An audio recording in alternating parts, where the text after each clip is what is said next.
Yep. All right, let's go.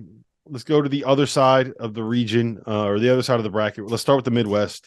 Houston taking on Miami, which is to me, Fanta, about as fascinating of a matchup as you're going to get.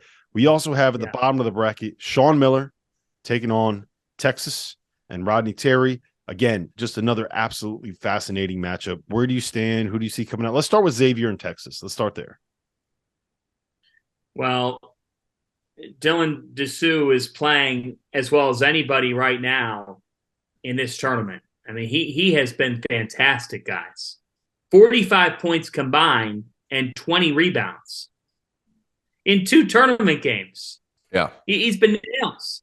And his ability to stretch the floor and take you off the dribble, he's a real matchup problem. So I'm curious to see how Sean Miller matches up defensively in this game, because Texas, they can go smaller, and because that they're more versatile. So how does Jack Nungy fit into that equation, especially on the defensive end of the floor?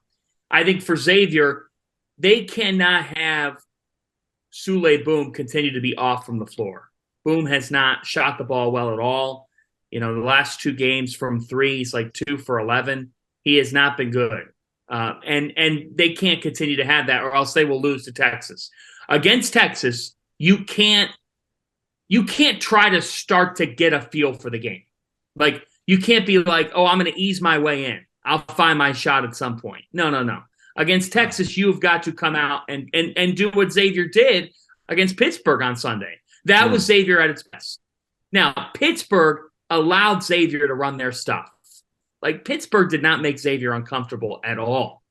Texas is going to make them uncomfortable.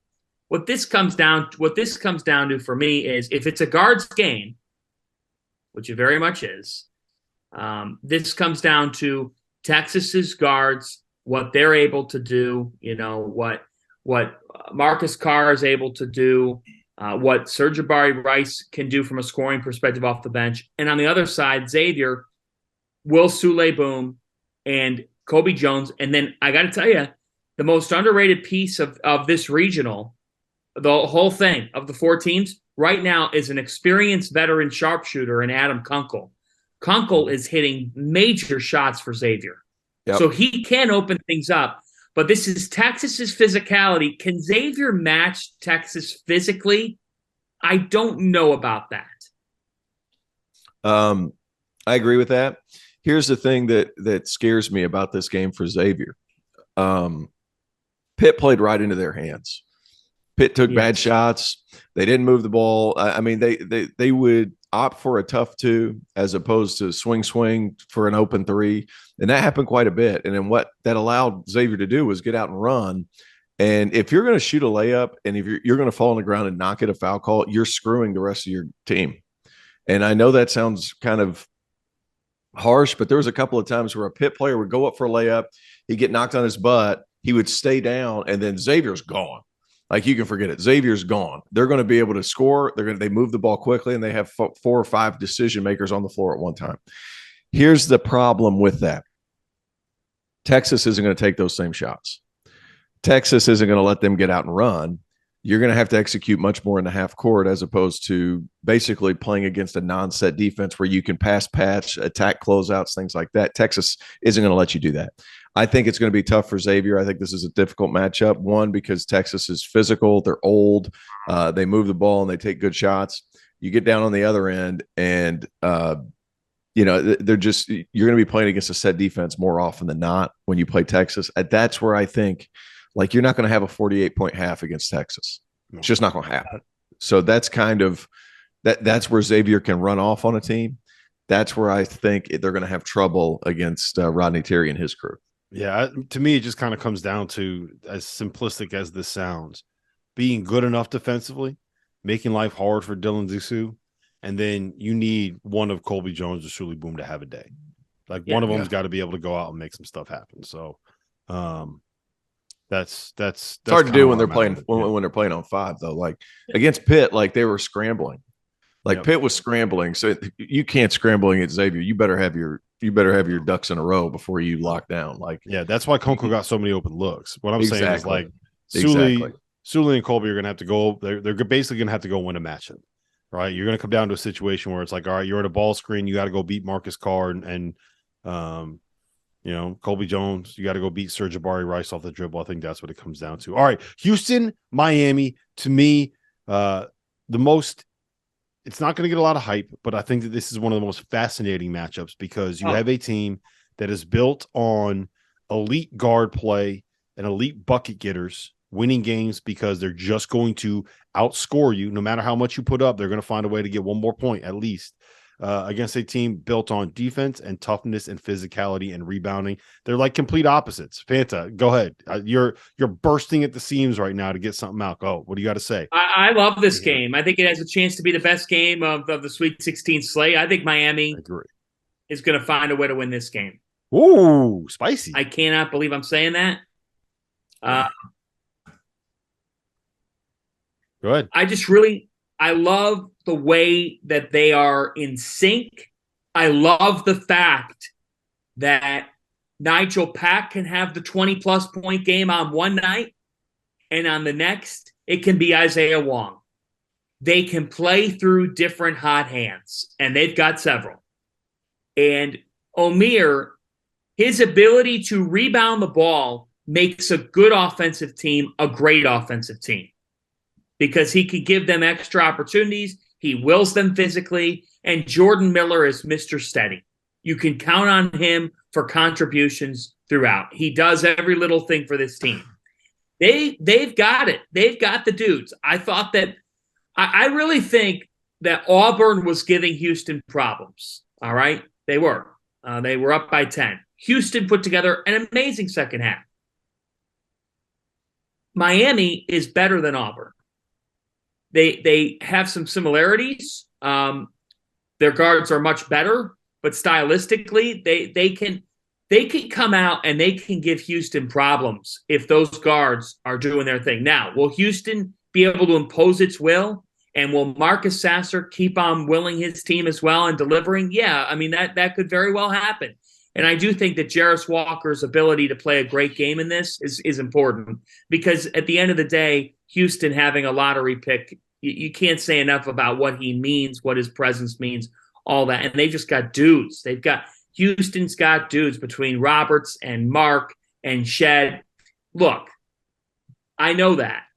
But at a certain point, I've watched Houston a bunch this year. And I'm just worried about them against a team that can score to the ability that can score like Miami. Today's episode is presented by Underdog Fantasy, the easiest place to play college basketball's pick'em, where you get real cash prizes simply by picking player stats in this weekend's games. In pick'em, all you do is pick whether a player will go higher or lower in Underdog's projected totals. That's points, rebounds, whatever. If you're like me and you think Marquise Noel is going to go absolutely nuts this weekend, pick higher on his points projection, throw in a couple of other picks, and if you hit them all, you can win 20 times your money on a single game. Underdog's slick mobile app is easy enough that dummies like Jeff Goodman have even figured it out.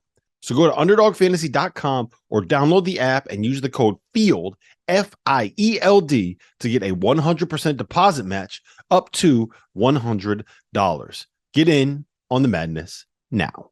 And when you are then stuck in a half court, if it's not Marcus Sasser, what does Houston look like offensively if the game gets in the last 5 or 6 minutes and it's somewhat close? Well, here's my biggest concern. You're asking me who I like. I was just going to say my biggest concern with Houston here is that I think great offense will beat great defense, right? And I'm not sure if Isaiah Wong makes a move and he's going to hit the shot. Like, you could try to get the contest in, but at the end of the day, he's going to hit that shot if he's going to hit that shot, right? And I think that Miami's got guys that are good enough to be able to beat good defense over and over again. My biggest concern, Tio, is the matchup at the 4 spot. Because Jordan Miller, as good as he is, he's like $195. And he's going to be going up against probably Jarris Walker, who is 5 years younger and maybe 5 times as muscular. Like, that dude should be a defensive end somewhere. If he's from Texas, I don't know how he got put on a basketball court instead of getting put in pads. But that to me is my concern. It's just the sheer size and physicality of Houston taking over. Yeah, but there's a relentlessness about Miami too. Mhm. You know, as far as the offensive glass, they had 20 offensive rebounds against Indiana. You're not getting that against Houston. No. So my biggest concern if I'm Miami is you got to hit some first shots against Houston because you're not going to get all those extra opportunities. They got 85 points largely because of the offensive boards. That all being said, Norchad Omier, dude, love him. I love that guy. He's listed at what, 6'8"? He's listed at 6'7", 248. Yeah, 6'7", 248. He might be 6'6". They might be generous, and he's just so big and so explosive. But like, I like this game for Miami, believe it or not, because they can score both within an offense where they're moving the basketball, and then if things break down, they have. Well, let's see, Pack. I think Miller can create something, maybe not for himself, but he can get in the lane and pitch out, and then Wong, we know what he can do. Like they have so many different guys that could get hot, and they're deep. Like Miami has enough guys to compete. You get in foul trouble if you're Miami, you're still fine. So I think it's an intriguing matchup. Does Miami hit their first shots? Because I don't think you're going to be able to get second shot attempts against Houston. That's the biggest concern, and I think that's the biggest area if I'm Miami that I'm worried about. Yeah, I'm with you. I still think Houston finds a way to get it done. You know, this is just what they do. They win games like this in March. There's a reason they went to the Elite Eight last year without Tramon Mark and without Marcus Sasser. There's a reason why they went to the Final Four the year before that. They just find a way to get it done. But I'll tell you this. Miami right now is getting 7.5 points. I think this is going to be dude, I couldn't believe that line. 7.5 points. It's going to be closer than that. Miami might win. Yeah. So I will be on Miami plus 7.5 there. Yeah. I love Miami on that side. I just think that Houston finds a way to get it done at the end of the day. Can Miami get to a Final Four? Is there anybody in this region that cannot get to a Final Four? Like we're kind of saying like it's going to be really hard for Princeton, really hard for FAU. Like anybody in this region can win 2 games, right? I think it's going to be really hard for Xavier. If I had to pick out of those 4, I would say Xavier. They have the toughest. They have that Texas game is going to be hard for them. Yeah, Fanta. All 4 can do it. Yeah. But I do think that the matchups really work out well. Look, if we get Houston and Texas for a spot in the Final Four, that would be insane. Yes. Talk about a massive war, Texas supremacy. I would love that. But man, guys, I really feel good about Jim Larrañaga right now. He in the world, we're not talking enough about this. And of course, NIL, it helps that he's at NIL heaven. But in the world of these coaches who are older saying, I'm done, I can't do it anymore, I'm stressed out, I don't want to do it. Jim Larrañaga is aging like an elite level wine. He just keeps on getting better. Nothing slows him down. And he's repping the ACC. He's the only person doing it right now. And how about what he said post-game? Did you hear him post-game? He said, I told our guys the ACC needs to get represented tonight. And we did. I thought, wow. I thought the Atlantic Coast Conference should send that guy a bonus of some sort or flowers. The fact that he said that on live TV after the game says that's a coach that actually looked out for his league. They did rep it well. I mean, they beat the either that or he's sick of everybody talking about like just Duke and Carolina when the ACC is down. It's like, the blue bloods stink. No one cares about the ACC. Well, why don't we pay attention to Miami? We're in the ACC too.